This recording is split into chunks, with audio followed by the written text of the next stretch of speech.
Hi everybody, I'm Diane Mulligan, a teacher, writer, and artist from Central Massachusetts, and I'm back with another creative coffee break. So today we are going to paint these cutie pie little mandarin oranges with their stems still on. I get so excited when I see these at Whole Foods around this time every year, and I always have to buy some to bring home to paint. So that's what we're going to do today for our creative coffee break. So far in this series, I haven't done any watercolor because I have a hard time figuring out how to do a watercolor that we can do from start to finish in just 30 minutes. While watercolor is a fairly fast medium, if you're going to layer, which I usually do, you have to leave plenty of drying time, and that would eat up our whole 30 minutes. So I was racking my brain to think about what could we do to do a watercolor, but stick within the 30-minute time frame. And what I decided is we can do some line and wash because that's fast and involves less layering usually. And for this, I am actually going to use my dip pen, and I have just a little, very little sample bottle here of ink. This ink is pigment based, and it's the Kakimori Japanese ink. This one is number 10 Cotton, K-O-T-O-N. And what's great about this ink is it is waterproof once it's dry, but while it's still wet on the page, you can move it around. And this is going to allow me to do the drawing and also put the shadows in with the ink and then paint on top of it. And it basically saves me some steps so that we can do a really quick watercolor. So that is the plan. Other supplies that I have here, of course, I have my rag and a paintbrush. I just need the one. I have a little palette, a little ceramic palette, and my studio set of watercolors and a little bit of water. And that's really all that we need. So let me switch my camera over and we'll get started.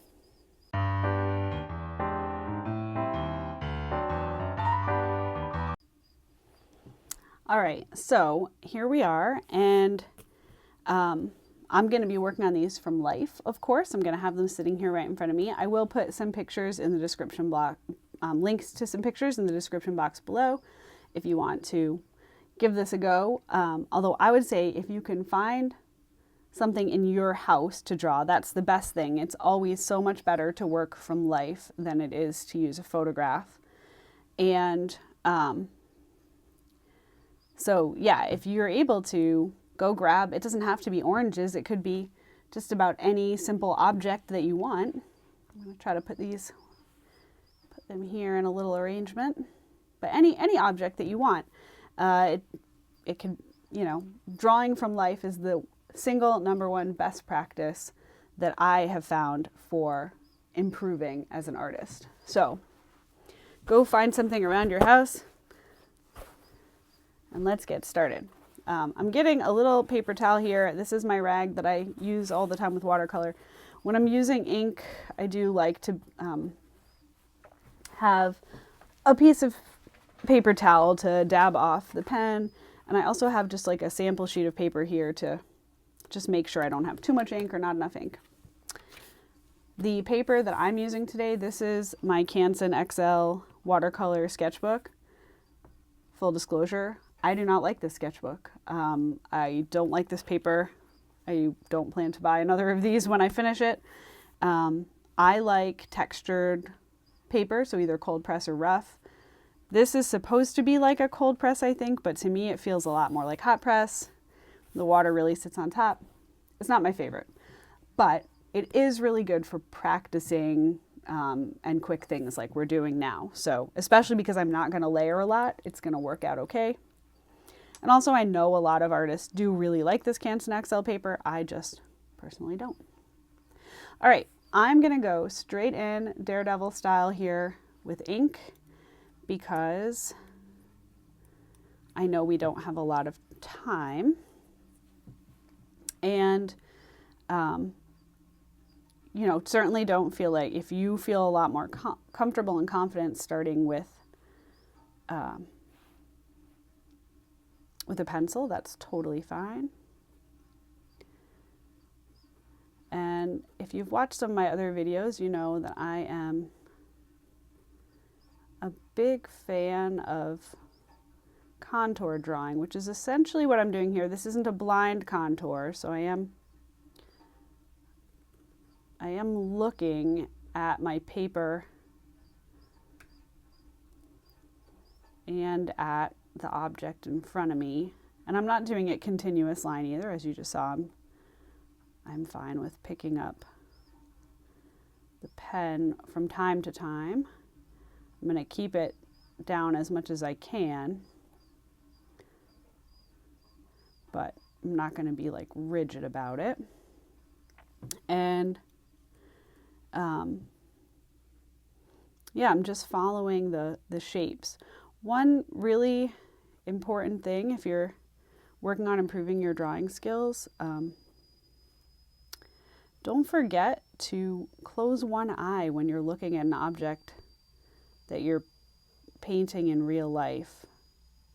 Closing one eye helps take that 3D object and it changes your depth of field, so you're really seeing it kind of in 2D. All right, I did my basic outline. It's pretty simple. And now, with just a little bit of ink, I can fill in. All I'm doing is just taking this brush with a little touch of water on it and just touching that line. And because the ink, when you're using a dip pen, the ink goes on pretty heavy and it takes a minute to dry. So I can use that to my advantage here and just move some of that ink around. Now, I might have been a little too slow because I'm trying to talk and sketch. So some places, like here on the bottom, I would really like to have a little bit more shadow. And what I might do is just come over here to my palette. I'm just going to put some of that ink into my palette and just dilute it down. Sorry, I know you can't see what I'm doing. I'm just making I'm painting my computer is what I'm doing. I'm making just a loose watery mix here because this side of the orange, as I'm viewing it, is shadowed. All right. And that's it. That's all I'm gonna do for now on that orange. And while that one dries, I'm going to draw the other orange. And maybe this time I'm not gonna talk while I do it. We'll see. I do talk a lot. My real life high school students will attest. I talk a lot. But I might talk a little less, and if I find I'm not talking when I edit this video, I'll throw some music in and you can just watch and draw along.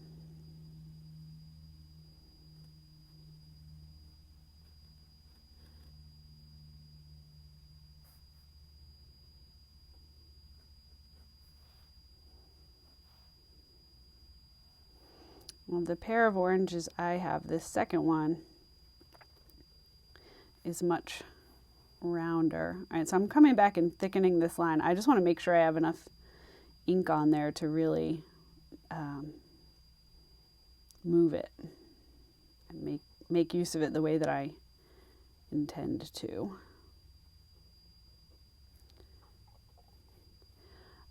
One thing I love about doing objects like this from around my house is just painting them and drawing them over and over again from slightly different angles. And just really getting to understand those shapes and what the shapes are doing. You can fill a whole sketchbook page very easily just playing with a single object that you just move around and around. So when you're feeling like, I have nothing to paint, there's no inspiration, just see what you've got in your pantry. There's always something. All right, and I put down definitely a thicker layer of ink here. So I'm getting a little bit more movement, and that's what I wanted, especially in here. Oh, and I'm just realizing I forgot to do the shadow underneath. Okay, I'm gonna fill that in back there. All right, I'm gonna move that around a little. And so I'm gonna get some ink flowing here to make the shadow underneath. The light here in my setup is coming from the side, and they're sending a shadow off that way. And if, just like with watercolor, if I have a spot that's a little too dark, I can do a little bit of lifting, not as much as you could with watercolor. It also sort of depends on your paper. I found that inks that are supposedly water soluble on certain paper, they will just sink in, and they're not water soluble at all. They become very permanent. And then sometimes on other papers, they're supposed to be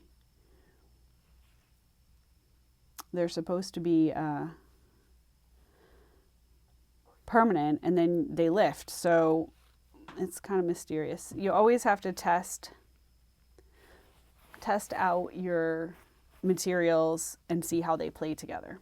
All right, that's my drawing. Kept it pretty brief. I'm just rinsing out my dip pen so that that ink doesn't dry on there. I'll give it a good clean when I'm all done. If you have never played around with a dip pen and ink, I find it to just be the most fun. It's so satisfying. I love the way these nibs scratch on the paper, and it's just so much more satisfying to me than something like a fine liner, right? I mean, I always have fine liners around. And even I really don't especially enjoy fountain pens. I know that as an urban sketcher, I'm supposed to like fountain pens. I really don't like them. But I love drawing with a dip pen with nibs that I've had this one since high school. I cannot get this nib out. So I had this holder and other nibs, and this one's been in here so long that it's never coming out. I actually had to get a different holder for so I could use some of the other nibs. Anyway, super fun. It's a really cheap art supply you can have a blast with. All right. So what I want to do now is I want to put watercolor over the top. I'm hoping the paper still feels pretty damp. Well, you know what? A la prima, we're just going to go for it. The colors I'm using for my orange, maybe I can do that while the paper dries. So I'm going to use 3 primaries and mix my orange from that. So this is the red that I'm using. This is Pure All Scarlet. It's a very orangey red, as you can see. And I'm using Hansa Yellow Light, which is a very, very vibrant yellow, and Ultramarine for my blue. My Ultramarine might be a little muddy. Okay. So I'm going to just be using those colors. I'll mix yellow and orange for the fruit, and I will mix yellow and blue for the leaf. And as I said, I'm not really going to be layering this. I'm going to use the paint transparently, very intentionally, and I have to be intentional because Pure All Scarlet is a little bit opaque, and a lot of yellows are actually they are a little bit opaque. They're not as transparent, so I have to be a little careful. And I've already mixed a little bit up over here. So I'm just gonna keep it very watery because I want the shadow, the ink shadow, to appear. Now, I certainly could have done this with other colors of ink, like a sepia ink would have made for probably a pretty nice shadow here on the orange.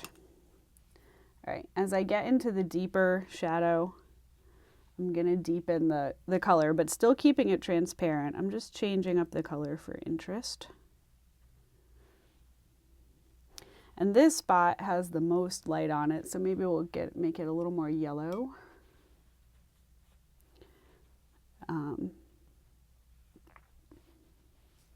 That might be too yellow, too low. All right. Okay. So looking at that, it seems like it needs maybe a little bit more saturated color, especially up here. And I'm going with the more, there's a bit more red in that mix, just to bring up the value. I want the ink to show through, but I also want the color to pop a little bit more than it is. You know, watercolor tends to dry lighter as the water evaporates and the pigment that's left, it's gonna look lighter than what you initially put down. So, all right, that's probably good for that one, and we'll just keep moving into the next one, which starts with, you know, the shadow side where the oranges are against each other, and I'm letting the colors run. That's part of the joy of doing any kind of line and wash, is like letting the watercolor do its own thing and letting the colors mix on the page instead of trying to force them. All right, so the ink might still have been kind of wet there. So it's sort of running, but that's okay.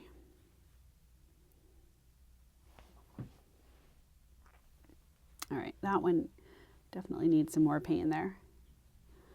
Okay, let's get some more yellow. And then mix in that Purell Scarlet. It's so intense, it can absolutely take over.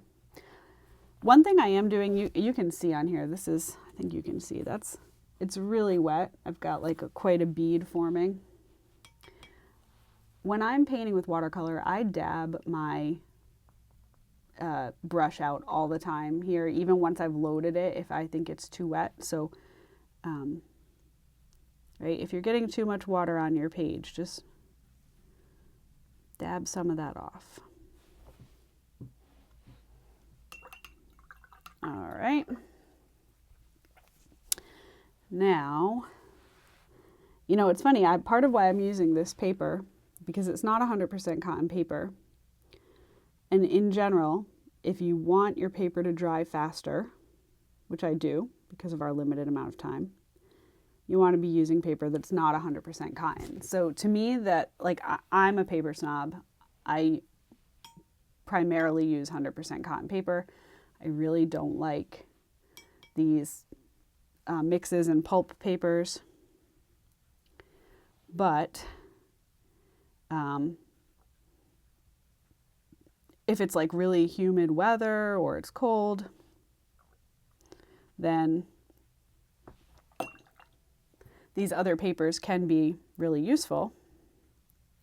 And I thought for this video, using this paper would mean it would dry faster. It is so not drying. The water is sitting on the surface. I'm quite close to a radiator, so even though it's cold out, it's warm in here. And it's not drying. So if I try to put the green leaf in, I'm gonna have to be really careful, or the orange is gonna come flooding in. But you know what? I think that's what we're gonna have to do. I'm gonna have to just be brave, be careful, and hope for the best. Let me pull my palette over here. I don't really have any green pre-mixed. It's gonna be a little muddy because I had some orange in there. My palette, both the pans up here and my side palette, get pretty messy. That's why I use this palette with dividers. I know some people just use like a butcher tray. I get pretty messy. So another thing with line and wash, we don't have to be, we don't want it to be a coloring book, so we don't have to, you don't always have to go up to the line. You can go outside the lines. Right now I'm not going up to the line because this is a puddle, and if I touch green in there, it's just going to be, I don't know which paint's going to flow where. I suspect that the yellow and red will flow into the leaf, not the other way around, just because I think the red is probably like the heaviest pigment here. Now on this side I can kind of touch them more because they have a shadow behind the leaf, and it's okay for that blue to run in there. Okay. All right, that's looking a little better. It needed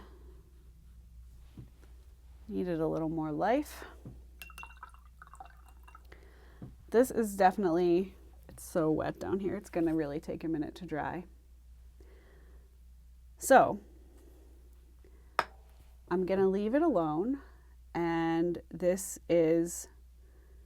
I'm gonna have to come back later and see how it dried and see if I like the end result. I don't really know what's gonna happen. I did do some practice before this video. So this morning before work on a true coffee time, I did this little pair of oranges, and this is on 100% cotton paper. I like how this one up here came out. I think the ink shows through pretty well. This one, the leaves dried a very muddy yellow. Not sure what's up with that. But this was my first practice, and as I said, I really love these little oranges. I have painted every time they have them at Whole Foods. I buy them. So I'll show you a couple other sketchbooks before we go. So you can see on here, this is from 2023. That's my first attempt at these little oranges. I had done some kind of really loose warm-ups where I painted without drawing, and then did my more complete study. I don't think I have any more in here. Nope. And I know I did them again. Just digging through my pile of sketchbooks here. Let's see. Just like a little while paint dries moment here. I'll do a little flip through. This is my studio sketchbook where I do like just practice things, practice techniques and all kinds of things. It's a really big format sketchbook, as you can see. I found it was not the best for urban sketching because it was too big and unwieldy on my okay, there's no oranges in there. They're here somewhere because I know I did more of them. I have so many sketchbooks going all the time. It's kind of excessive. See, I can't put it down on there because of this. All right. We are getting a bonus sketchbook tour in this video while our oranges dry. This one I also mostly use for practice here in my studio. I used to carry this size sketchbook around with me for urban sketching, and then I just decided it was too big. I used this size sketchbook actually for a couple of years, and then, oh, well, here's one from the spring where I peeled the orange and then did this. This was definitely a before work in the morning quick study. All right, that means there's more oranges in here.